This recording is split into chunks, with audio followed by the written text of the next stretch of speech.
Saya selalu mengatakan, nggak akan selesai masalah kalau diunggah ke media sosial. Kak Icis, tapi mengenai gosip-gosip orang gimana sih Kak Icis? Apa? Gosip-gosip orang yang bilang rumah tangga Kak Icis lagi nggak baik-baik aja, didoain aja Kak. Namanya juga kehidupan dan rumah tangga, kita mohon doanya aja. Kalian kemarin nggak ada pengira Ricis, gimana kalian?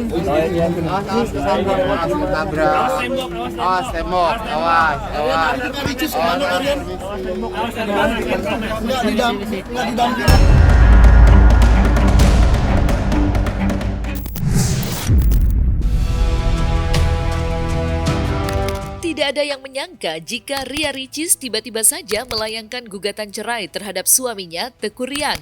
Alhasil, pasangan muda yang menikah pada tahun 2021 itu kini menjadi sorotan luas banyak orang. Keputusan Ria Ricis melayangkan gugatan cerai mendapat tanggapan beragam dari netizen. Tidak sedikit yang menyoroti keputusan Ria Ricis tersebut yang dianggap aneh dan penuh tanda tanya. Misalnya saja, caption pada postingan ibu satu anak itu saat merayakan ulang tahun pernikahan mereka pada 12 November tahun lalu. Ria Ricis mengungkapkan kalau dirinya sengaja membuat gimmick kejutan untuk kontennya. Padahal diketahui pada saat itu isu keretakan rumah tangga mereka sedang menjadi pembicaraan banyak orang. Lantas benarkah Ria Ricis mengalami trauma hebat dalam berumah tangga hingga memutuskan untuk mengakhiri rumah tangganya? Dan benarkah Ustazah Oki Setiana Dewi yang tidak lain kakak kandung Ria Ricis menyampaikan sindiran menohok untuk adiknya itu yang gemar pamer kemesraan dan kekayaan di media sosial?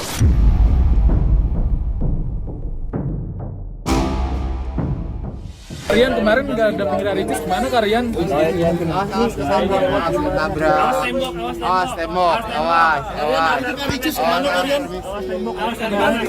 Nggak didampingin Ria Ricis hari ini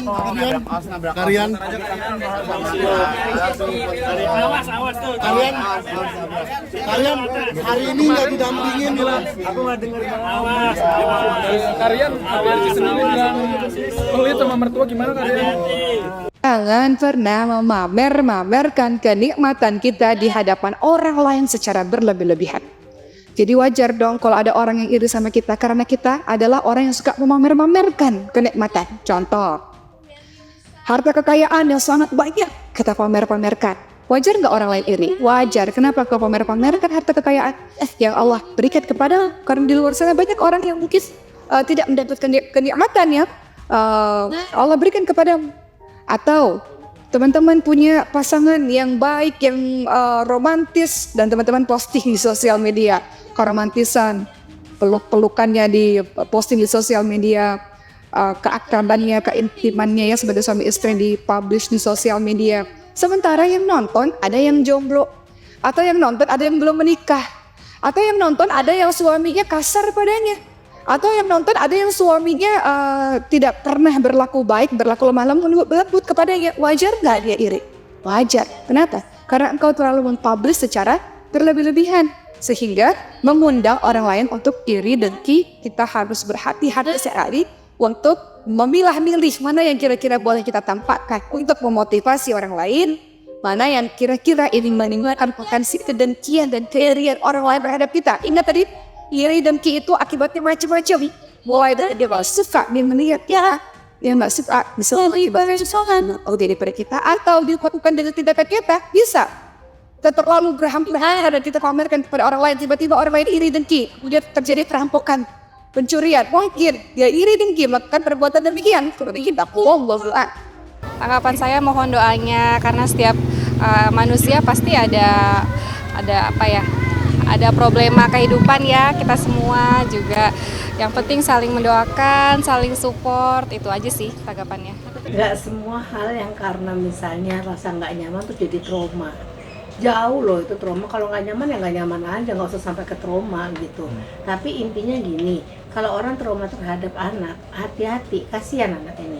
Pada satu titik anak itu bisa kemudian men-trace kembali apa yang sudah ditulis oleh ayah atau bundanya, itu akan kemudian dia ingat bahwa kehadiran dia membuat trauma. Pertanyaan saya, apa kalau betul trauma atau tidak? Kalau trauma misalnya karena pada waktu melahirkan mengalami kesulitan dalam melahirkan, atau pada waktu melahirkan kemudian merasa bahwa kayaknya dia tidak bisa merawat anak, ada baby blues dan sebagainya, mungkin bisa namanya trauma pada anak ya. Tetapi kalau misalnya tidak, hanya ada punya masalah terhadap pasangan, belum tentu menunjukkan trauma kepada anaknya. Nggak ada bridgingnya tuh, terlalu loncat kalau menurut saya. Artinya juga adalah begini, semua hal itu kayak tulisan isi hati, kenapa sih mesti diunggah di media sosial? Apakah itu kemudian wajib untuk diketahui oleh seluruh masyarakat? Atau sebaiknya kalau ada merasa gak nyaman, tidak enak, dia perlu mencurahkan isi hatinya, cari orang yang tepat untuk bisa kemudian mengolah itu dengan cara berdiskusi. Misalnya pergi kepada ustazah tertentu atau pergi ke pakar tertentu, ke psikolog, psikiater kah, untuk kemudian melihat cara berpikir yang baik itu seperti apa. Saya selalu mengatakan, gak akan selesai masalah kalau diunggah ke media sosial. Yang paling penting Anda punya kemampuan untuk berkomunikasi yang baik dengan pasangan. Lalu kalau komunikasi itu nggak ada, harus ada apa? Harus ada cari jalan keluar. Gimana caranya untuk bisa tetap ada komunikasi? Tidak berbicara, kabur dari rumah, atau apapun bentuknya, itu tidak menyelesaikan masalah.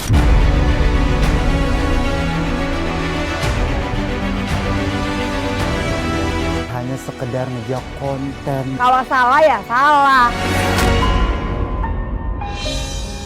Bisa berlatih. Saksikan bersama saya Vista Putri pukul 18.00 hanya di Cumi. Visit di cumi-cumi.com.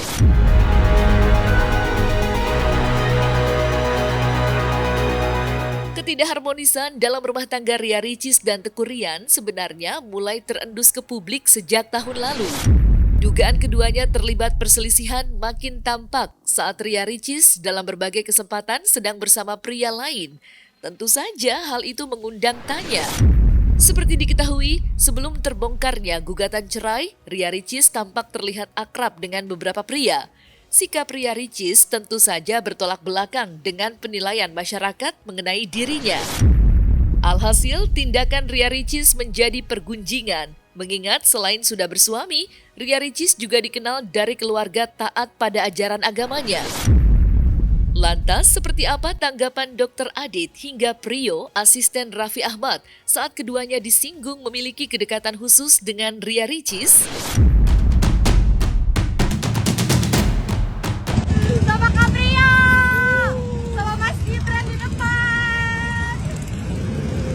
Keliling Bandung.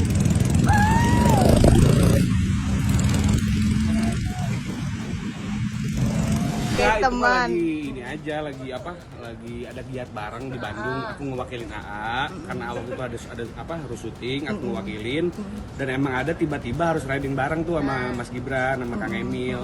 Terus Ricis cuma kenal sama aku, ya udah kita bareng. Itu gara-gara itu ya. Gara-gara itu cuma jadi rame aja. Biasanya jadi. Kita dekat cuma sebatas pekerjaan, mungkin kedepannya ada banyak ada banyak giat yang akan bareng juga. Beberapa kali pernah ngobrol, cuma mendoakan aja, cari yang terbaik, karena kan mau nyambung atau berhenti ya itu udah jadi keputusan mereka. Aku sempat ngobrol, cuma kita ketawa-tawa aja. Jadi pas setelah kita dari Bandung, besoknya tuh kita masih ada giat bareng lagi. Jadi 2 hari kemudian kita lihat-lihatan artikel, lihat-lihatan ini, oh gila nih orang gitu, sampai TikTok kan rame gitu. Kalau cerita ya ceritalah. Ya kita namanya teman, sahabat, ya mungkin ada hal-hal yang mau disampaikan. Tapi ada beberapa hal yang aku juga nggak berani untuk nanya lebih jauh. Bukan kapasitas aku juga, dan aku kan belum berumah tangga. Sedangkan kan Ricis sudah jauh lebih udah duluan 2 tahun yang lalu berumah tangga. Jadi aku sangat-sangat sensitif tidak menanyakan pria-pria itu. Kalau memang dia cerita ya aku dengarkan. Enggak, curhat yang happy-happy kok. Nggak ada tentang masalah. Jadi aku kaget ketika kemarin dapat kabar. Kemarin itu kan jadi kemarin itu kan rekanku Sarah nikah. Dan aku juga nggak expect ternyata Ricis di situ sebagai bridesmaid-nya dan aku sebagai groomsman-nya gitu. Terus sudah lama memang beberapa waktu nggak ketemu sama dia. Ya udah, layaknya sahabat, karena kebetulan aku sama Ricis itu dari tahun 2016, 17, berarti hampir 8 tahun sama Ricis gitu. Ya masih ya berteman baik. bersahabat baik.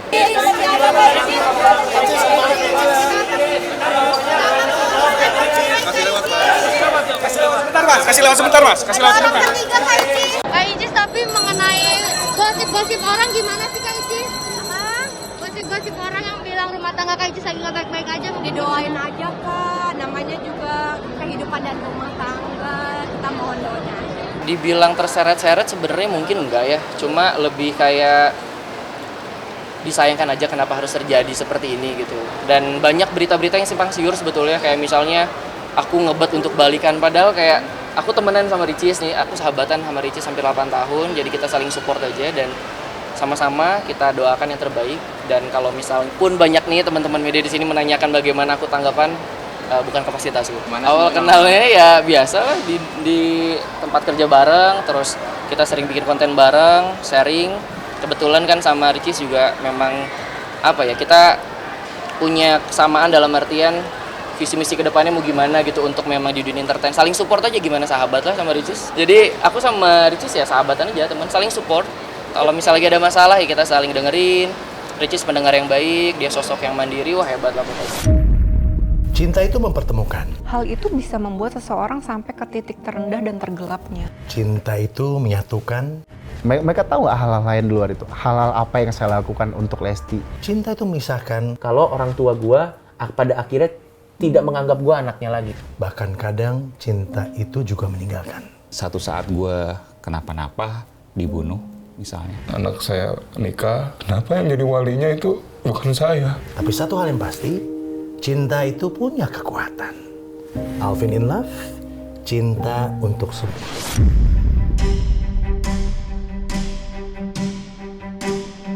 Retaknya rumah tangga Ria Ricis dan Teuku Ryan yang berujung pada gugatan cerai ramai menjadi perbincangan banyak orang. Doa dan dukungan juga datang dari kalangan selebritis yang menyayangkan Ria Ricis dan Teuku Ryan memilih pisah ketimbang mencari solusi agar rumah tangganya dapat diselamatkan. Maka seperti inilah tanggapan hingga support sejumlah selebriti untuk Ria Ricis dan Teuku Ryan.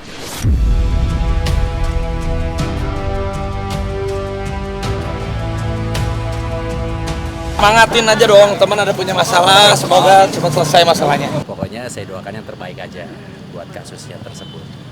Saya yakin lah kebenaran itu pasti akan menemukan jalannya sendiri. Kenal cuma tapi saya tahu ya semoga diberikan yang terbaik apapun hasilnya. Ya buat adik kita Ria Ricis, semoga apapun masalahnya bisa diselesaikan dengan baik. Dan kalau memang keputusan sudah dibuat, semoga juga dilancarkan dan dikuatkan. Dan walaupun mungkin nanti pada akhirnya secara pengadilan sudah diputuskan untuk berpisah, mudah-mudahan tali silaturahmi tetap ada. Kan kalian berdua gimana pun juga sudah punya keturunan, punya anak yang tetap butuh sosok ayah dan ibunya gitu. Jadi mudah-mudahan statusnya aja, tapi tali silaturahmi terutama untuk anak tetap terjaga. Yang terbaik ya doanya. Oke, mungkin ya namanya hubungan pasti kan ada baik dan tidak baiknya. Mungkin ini udah di titik akhirnya lah gitu. Pasti kan udah dipikirkan baik-baik, apalagi Ricis dan suaminya ini kan udah punya anak gitu kan. Ya menurut gue memang ya itu keputusan terakhir untuk Ricis.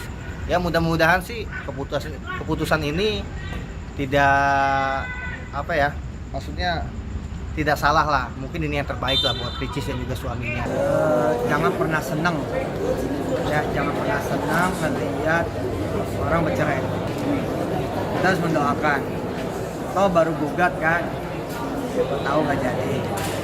Kan nanti ada perdamaian lah, ada ya insya Allah mudah-mudahan kita berdoa bukan cuma nggak jadi cerai, tapi lebih apalagi lebih matang lagi, lebih erat lagi, lebih akrab lagi, lebih akur lagi. Tetap ya doanya yang terbaik, kan belum inkrah ya, baru gugatan gitu. Mudah-mudahan nanti ada tahap berikutnya yaitu mediasi. Jadi memang dari pengadilan agama kan memberikan mediasi. Jadi mudah-mudahan dalam mediasinya berhasil. Kan ini bisa berhasil, bisa tidak. Gitu. Pasti saya kebetulan berpengalaman ya, ada pengalaman lah tentang hal ini gitu. Itu saya tahu banget bagaimana pasti para hakim itu memberikan ruang untuk kita mediasi, dan kita akan diberikan mediator tuh, boleh mediator dari sendiri maupun langsung dari pengadilan agamanya. Jadi kita semua teman-teman doain semoga dalam proses mediasinya berhasil sehingga tidak terjadinya cerai. Nah, selesai sudah Cumi Lovers, saksikan terus Cumi Camp In-Depth, kabar lengkap, mendalam, dan akurat dari narasumber terpercaya. Dan jangan lupa untuk like, subscribe, dan juga share channel YouTube Cumi Cumi.